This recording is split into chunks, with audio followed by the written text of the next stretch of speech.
Terima kasih Anda masih menyaksikan Net Bali.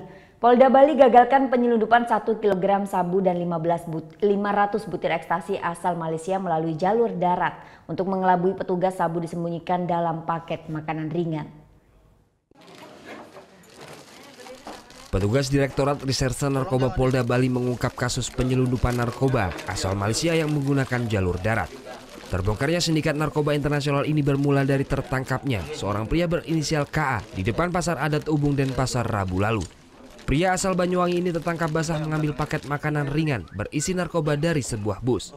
Setelah digeledah, polisi menemukan barang bukti berupa 1 kg sabu dan 500 butir ekstasi.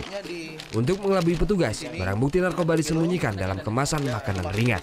Hampir semua pelaku pengedar narkoba itu menggunakan modus untuk mengelabui. Kamuflasenya seperti jarang ada yang terang-terangan bawa.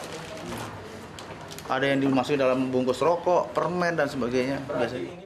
Tersangka mengaku mendapatkan upah 50 juta rupiah untuk mengedarkan barang haram tersebut di wilayah Denpasar.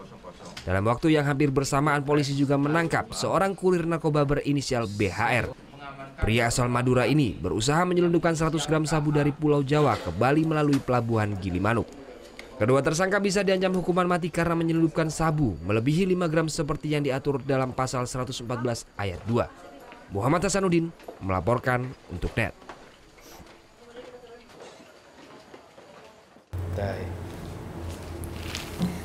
Udah selesai kan nontonnya? Nah, jadi jangan lupa buat like, komen, dan subscribe ya.